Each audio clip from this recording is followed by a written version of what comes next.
Selamat datang di Aska Review Movie bareng saya Aska Goldi.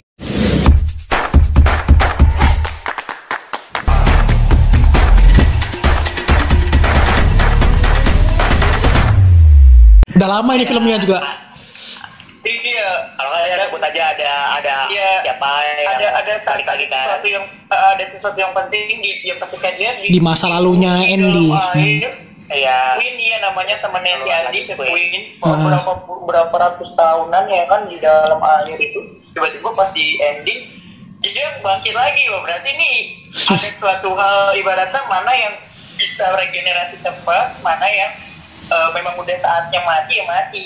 Iya. Apalagi yang kita tahu Andy udah batasnya lah. Ya. Nah di sini tuh gue langsung tertarik banget, langsung gue keren nih, kayaknya gue seru nih. Iya. Langsung aja gue bilang sama lo kan, kayaknya bahas The Organ enak nih. Jadi gue tertarik untuk film The Organ tuh di situ. Jadi gue pikir berasa akan ada satu universe baru yang bukan superhero. Kalau menurut gue kan ini mereka bukan superhero dong, ya. Bukan ada pakai kostum atau apa, fightingnya juga fighting bela diri dia ya kan. Lebih ke fairy tale sih. Mas Samur. Lebih ke cerita dongeng gitu sih. Lebih kayak gitu. Ya hampir model sama kayak Punisher, tapi kan Punisher dia nggak ada super power. Punisher tuh gak ada super power deh kayaknya. Jatuhnya Punisher kan super power, superhero lah jatuhnya. Nah tapi ini kayak itu kayak tadi gue bilang, di manusia ya ditembak terus mati habis itu, tapi itu kok tiba-tiba langsung bangkit lagi. Nah itu menarik sih.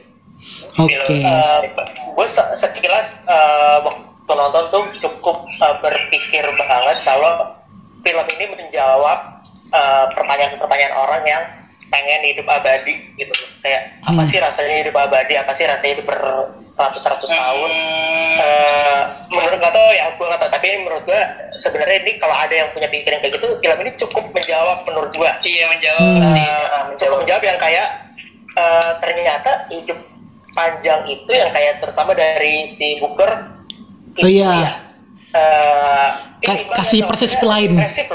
Dia kan kasih persepsi lain. Gimana sih kalau misalkan kita tuh hidup abadi tuh nggak seenak itu loh gitu loh. Kita punya keresahan. Kayak menjawab. Iya, karena lo mesti ngeliatin orang-orang yang lo sayang meninggal satu-satu. Iya, betul. Dan itu sangat depresif. Terus lo harus ketemu orang baru lagi, lo harus hidup lagi dengan era yang berbeda. Iya. Ya juga ya. Jadi kayak sesuatu yang abadi itu kayak menyeramkan sebenarnya. Iya, dan kelima orang. Betul. Kelima karakter ini kan mereka punya keresahan masing-masing ya. Kayak si Andy ini kan lebih lama lagi. Dia yang ditanyain umurmu berapa, dia kan jawabnya juga lama banget. Pokoknya dia nggak bisa ngasih jawab karena saking lamanya kan. Iya, dia jawabnya cuma too old. Iya, too old kan. Karena dia ngerasa udah yang paling resah dan paling ngerasa kesepian di antara yang lain gitu loh. Kalau si Booker dia resah lihat seorang kakaknya yang keluarganya mati duluan, terus Neil juga dia punya keluarga. Dan ada dua karakter yang dia harus tinggalkan padahal keluarganya masih hidup. Kayak gimana sih ngelihat gitu loh, ngelihat mereka hidup, terus habis itu kita harus pura-pura mati di mata mereka gitu. Terus ada dua karakter sih, Nicky sama Joe ini, dua cowok yang ternyata mereka ini kan lahir dari dari dua perang salib nih, dari perang salib antara Muslim sama yang Kristen kan. Muslim sama non Muslim. Dari perang mereka nggak bisa mati dan akhirnya menjalin hubungan dari kayak hubungan gay couple gitu loh. Secara smooth mungkin mereka membawa misi LGBT, cuman rasanya lebih enak aja, nyaman didengar, nyaman ditonton. Si gay couple ini enak untuk dibawain dan kita kayak ternyata hubungan cinta itu bisa datang karena hidup bersama. Dari mana aja. Iya kan, dan si Andy ini nggak bisa dapat nilai itu gitu. Agak sedikit beda. Kalau isu LGBT-nya, tapi kalau gue lebih melihat di saat keresahan mereka dan di saat kesepiannya mereka itu, justru Joe sama Nikki yang paling berwarna karena mereka punya pasangan. Iya. Sebenarnya gue nggak ngeliat dari dirinya, tapi gue ngeliat lebih ke yang penting lo punya rasa cinta itu. Iya, akhirnya ke siapa? mereka berdua ini ngerasa bahagia kok kita bisa hidup berselamanya karena kita berdua, kita punya cinta gitu.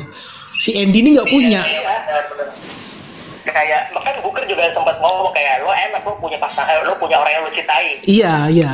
Gitu loh. Iya. Jadi ada perspektif lain kan. Mereka jangan kita nggak ada gitu ya, betul. Iya. Cuman kan sama aja lo ke teror juga karena kalau salah satu mati dan kita nggak ada yang tahu waktunya sampai kapan kan jadi panik juga. Lu cuma punya pasangan, cuma dicedolong satu-satunya. Lu udah gak peduli lagi mau cowok mau ceweknya itu, pokoknya terserah mau masalah homo atau heteronya, tapi yang penting mereka cuma punya satu nih harapan untuk saling mencintai itu. Iya. Salah satu mati udah kayak ya udah lah gitu komplain ancaman nih. Iya. Dan curiganya sih Andy sama Queen ini juga lover nih. Andy sama Queen ini curiganya lover juga nih. Mereka juga berdua bareng terus terpisahkan gitu kan. Iya, orang sampai kissing aja di mobil polisi. Tapi lucu ya. Pakai puisi-puisian dulu main buset deh. Iya, pakai dia bukan pakai kata-kata boyfriend. Iya, pakai ngomong panjang. Iya. Politisinya juga lucu. Diam dulu sejenak. Iya, langsung shock kan. Habis itu baru misalnya kan kampret orang. Ini bukan dipisahin dulu malah dibiarin ciuman, habis itu baru pisahin sih. Iya, ada silent momentnya itu loh, ada yang dia melanjut, takutnya melanjut kemana-mana gitu. Anjir. Iya, sebelum dipikir polisinya langsung imajinasi lo agak kejauhan, imajinasi lo agak kejauhan. Cuci muka dulu, Zu. Agak traveling, Zu. Nothing possible, right? Kayak kan, gak ada yang mustahil dalam suatu film, ya kan? Iya sih. Daripada berpikir seperti itu, mending langsung jangan selanjutnya kayak gitu. Sih, yang polisi lagi jadi tawanan, Pak, lagi jadi tawanan, Pak. Dan kalian dia ciuman aja nggak peduli loh. Dia ciuman aja nggak peduli, di situ ada orang polisi kan. jadi bahas ciumannya si IG ini deh. Nggak taunya polisinya malah dipental-pentalin ya kan. Terus ini lagi si The Old Guard ini menurut kalian film ini sebenarnya cocok untuk film berdurasi 2 jam atau bisa jadiin series sih menurut kalian? Apakah kalian ngerasa puas dengan durasi 2 jam satu seri film ini gitu? Okay. Sorry kalau gue jawabnya agak dulu deh, soalnya gue agak subjektif. Oke. Kalau untuk kali ini gue agak subjektif. Soalnya gue bukan tipe orang series, jadi menurut gue 2 jam ini udah sangat pas dan ditutup dengan yang tadi gue pikir yang masalah sequence-nya itu gue pikir tadi cuma untuk clickbait aja, untuk kalau misalnya dia mau untuk Booker kalau misalnya dia mau bikin sequel lanjutannya ya itu bisa, tapi untuk diakhiri juga udah sangat selesai ceritanya udah. Oke. Udah cukup lah. Tapi udah ngerasa puas dengan karakter-karakter yang ada di situ, pembawaannya sampai finishing. Oke.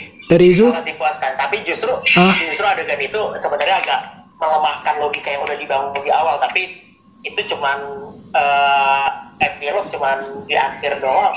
Oke. Ya udah, maksudnya bukan cuman ya after creditnya doang kan. Sebenarnya itu agak melemahkan, nanti kita bahas deh sedikit kenapa menurut gue itu melemahkan. Oke. Zu? Kalau gue sebenarnya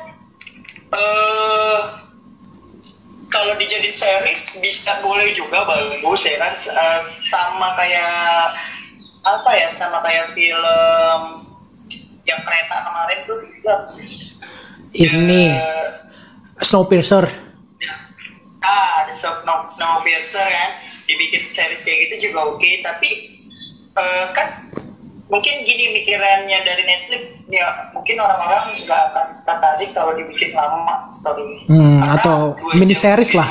2 jam menurut gue udah cukup lumayan, tapi masih dibikin pertanyaan. Iya sih. Kok bisa kayak gini? Iya. Kok bisa terjadi kayak gini? Kok bisa kayak gini? Itu menimbulkan banyak pertanyaan, terus kemudian pas mau di ending juga bukannya gue nggak setuju sama pendapat Mas Jiwo, tapi gue udah akan feeling ini akan ada yang next-nya gitu.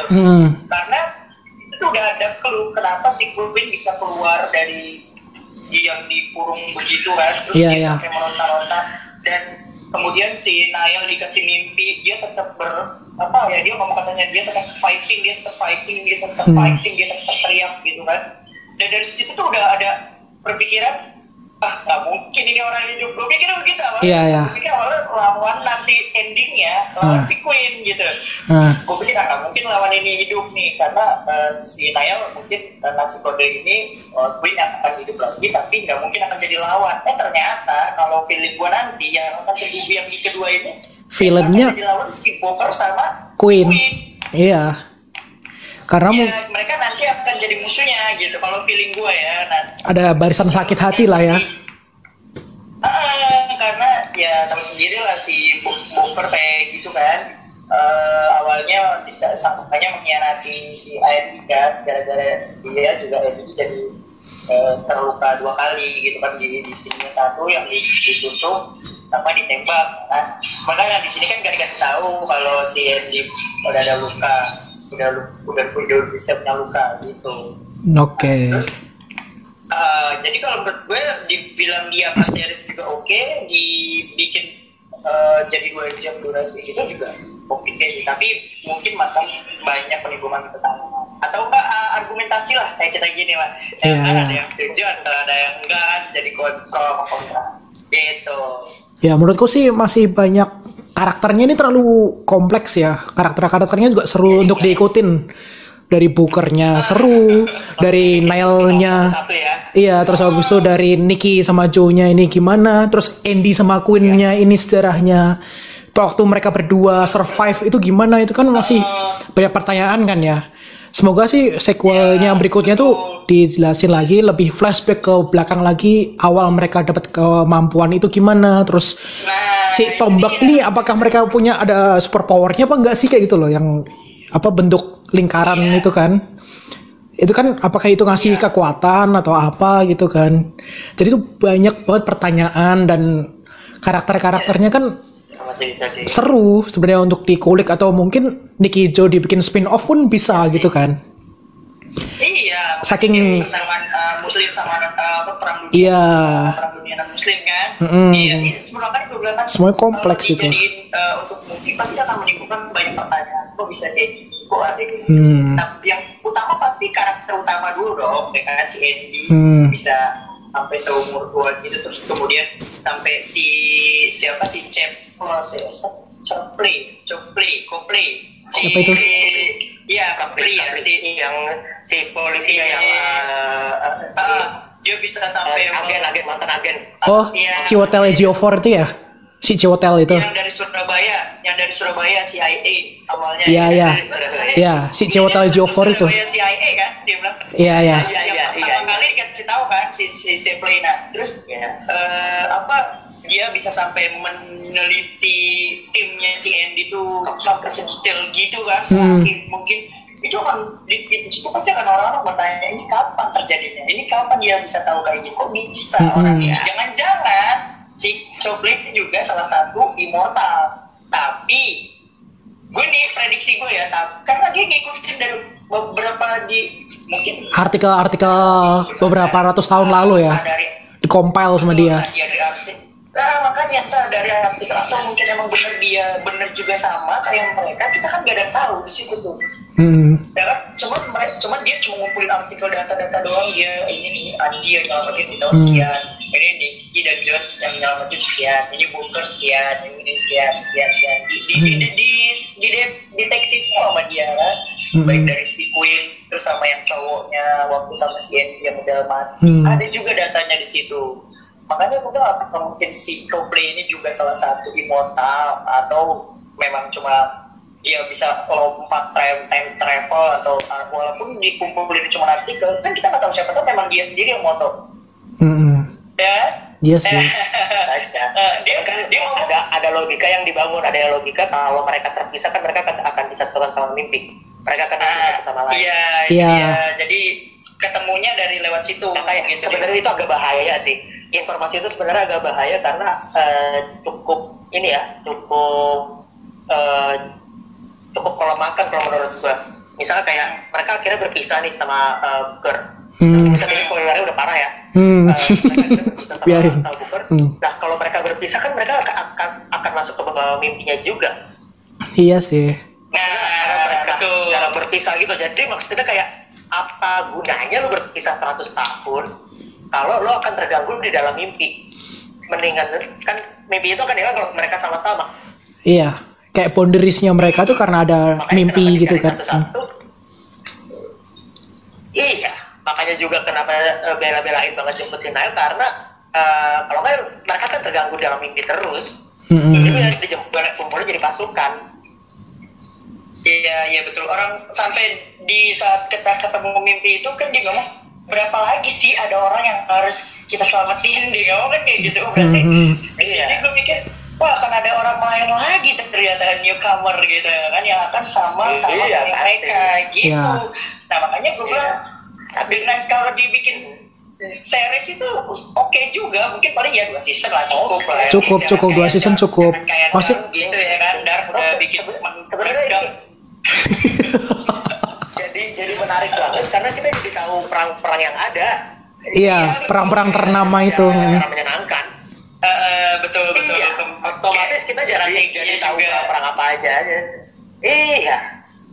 Ya strategi walaupun secara fiksi tapi kan setidaknya kita tahu perang itu ada dan jadi kita bisa tahu suatu saat. Iya, kalau dibikin series misalnya mungkin kita bisa tahu kemerdekaan Indonesia misalnya ada salah satu yang immortal juga ditarik gitu. Kenapa enggak? Iya. Ngambil perang. Perang Vietnam, perang Korea. Banyak perang yang bisa diambil. Iya. Itu kan. Jadi mau melihat sisi kemanusiaan dari setiap perang gitu loh. Iya sih, banyak banget sih. Pesan makanya kalau di penilaian gue ya ini gue jadi agak sedikit promo dengan konten gue bisa memberikan nilai tinggi untuk pesan moral. Pesan moralnya menurut gue hampir sempurna, baik banget. Karena ya mau nggak mau kita jadi tahu banyak sejarah dan banyak membuat kita mikir. Tapi di satu sisi untuk logika filmnya jadi banyak yang melemahkan sendiri film itu gitu loh. Oke. Itu jadi ya walaupun gue tidak menyalahkan, gue tidak masalah dengan banyak hal, banyak misteri yang tidak terjelaskan, itu gue nggak masalah sama sekali karena menurut gue memang tidak perlu dijelaskan secara detail, nggak perlu disuapin. Tapi ada beberapa logika yang udah dijelasin di dalam film tapi jadi kayak di counter sendiri sama filmnya. Kayak Queen kenapa datangnya ke Booker. Nah, kita tahu Queen nggak pernah ketemu Booker. Orang mereka terakhir berpisahnya Andy sama Queen. Iya. Queen belum pernah ketemu Booker sama sekali, tapi dia udah langsung Booker. Tiba-tiba ketemu ya. Cuma lewat mimpi mungkin. Masalah. Cuman lewat mimpi bisa. Tapi kan nggak tahu nama. Iya mungkin sih. Iya betul. Tapi mungkin dia datang ke rumahnya terus dia tahu namanya Booker ini, tapi kok gue punya kesan kayak si Queen makanya ini cuma karena cuma adegan sesaat doang. Si Queen tuh kayak kesannya kayak udah lama gak ketemu ya, kayak udah gitu loh. Booker. Iya. It's a long time ago. Dibilang Booker dan mereka belum pernah ketemu. Iya, dipisahinnya Andi sama si Queen kan, sama yang satu lagi yang cowok warrior itu kan. Iya, yang udah meninggal. Ya itu doang. Makanya. Iya. Jadi kayak kok Queen jadi kayak kenal banget, kecuali kalau Queen mungkin perlakuannya kayak Andy kenal waktu pertama kali. Iya, lebih ada penjajakan. Di tangga, nunggu di bawah misalnya. Sebelum si Bookernya naik. Bisa dibikin semenyeramkan gitu. Cuma dia untuk kredit, untuk after kredit emang kurang ini sih. Ya nggak tahu sih bukan pembuat film ya, cuman jadi melemahkan justru. Iya, jadi kalau after credit title itu dia kenapa ya? Kok dihapus gitu? Itu kan yang bikin pertanyaan. Ini kenapa kok bisa dihapus gitu? Yang di adegan si Nail ya, lagi adegan Nail waktu masuk ke Merrick itu kan, tempat perusahaan Merrick kan. Emang ada dihapus ya? Kenapa itu dihapus? Dihapus tuh maksudnya? Rekaman. Harusnya ada tapi ternyata nggak ada di film gitu. Nggak tahu malah. Enggak. Ada adegannya si Coldplay kalau nggak salah atau siapa yang sengaja menghapus, jadi akhirnya yang CCTV-nya tuh dihapus. Iya, jadi enggak, kita nggak tahu itu siapa yang hapus. Jadi cuma ketika pas di ending after credit ada layar CCTV, dia kabur dan kursornya ke si Neil. Habis itu iris or not, iris tuh dihapus, iris ya.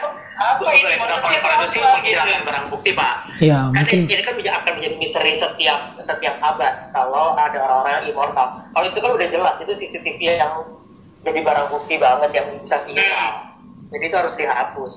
Oh, berarti gini, yang gue tahu mungkin kan di saat pertama kali si Neil ditembak memang di situ tuh yang pertama jeder dadanya tuh. Habis itu mau hidup lagi kan. Nah, kemungkinan mungkin keberadaan Neil mau biar orang-orang gak ada yang tahu kalau dia tuh emang iya kali kayak gitu ya. Iya. Kelihatannya Neil kan juga lahir di masa teknologi udah maju kan. Jadi jejak digitalnya akan tetap ada gitu. Akhirnya dia harus ngopus gitu. Maksudnya yang diketahui sama tim saya atau yang ngincar mereka itu kan cuma si Andy, Nick, Jonas, udah tahu. Booker kan. Pada akhirnya kan tahu semua. Nah, akhirnya kan baru endingnya tahu nih pas di Merrick ini baru ketahuan kalau si Neil ini juga salah satu immortal. Maksud apa mungkin ketika pas dihapus di CCTV itu keberadaan Neil itu biar orang kadang tahu dulu gitu. Kita ambil ini aja lah mindset jauh lah gitu. Apa mungkin emang awalnya si Neil ini kan karena kita nggak tahu, orang pertama kali si Coldplay aja nggak tahu si Neil who are you, apa tahu jangan-jangan disuruh ini nembak kaki jeder baru semua gitu dong salah satu dari mereka benar-benar belum ada yang tahu loh, benar-benar belum ada yang tahu mereka berlima berempat itu. Iya, makanya kecuali polisi itu. Yang paling jelas harus dihilangkan lah, yang paling jelas. Iya benar sih, memang harus ini. Ya mungkin dari salah satu ya mungkin kali Coldplay juga ya kan, jadi dia tahu di Merrick, perusahaan Merrick itu, jadi makanya dihapus-hapusin mungkin gitu. Salah satunya mungkin ya si Neil dulu lah, anggap aja itu Neil pertama kali hapus, udah berarti semuanya dihapus gitu maksudnya. Yes, bisa sih ya, jadi sih. Oke, terus kalau menurut kalian lanjut ke apa sih yang bikin ngerasa kurang dari The Old Guard-nya apa ya? Menurut kalian ngerasa ada yang kurang pas atau kurang nendang, kurang sempurna lah dari skornya? Siapa dulu? Siapa aja? Buka deh. Zu duluan. Hampir sih udah di. Kalau menurut gua yang kurang sebenarnya apa ya? Kayaknya menurut gua udah cukup pas. Cuma alur apa ya? Dibilang terlalu cepat gitu, maksudnya. Makanya tadi bilangnya pengen lebih series tuh karena itu kecepatan 2 jam tuh kerasa cepet banget. Karena terlalu banyak yang pengen diceritain kan. Karena terlalu banyak. Kalau menurutnya sih kayaknya kayak terlalu cepat, dalam arti kata terlalu cepat gimana ya? Mereka ketemu terus ya bla bla bla bla diceritain terus ketemu Neil juga diceritain, Neil juga ceritain. Jadi kesannya tuh nggak ada kesinambungan antara kita tuh sebagai penonton harus tahu dulu sih sebenarnya mana sih, kalau kita kan nemu inti ya kan, nah tapi ini nggak ada intinya kalau menurut gua. Karena dari mereka immortal aja kita nggak tahu kayak mana, hanya bilangnya game. Terus kedua kemudian pertemuan dari mereka itu secara singkat cuma diceritain. Terima kasih semua yang udah nonton. Jangan lupa like, comment, share, dan subscribe. Jangan lupa follow Instagram dan Twitter. Sampai jumpa di episode selanjutnya. Saya Afta Goldie, pamit.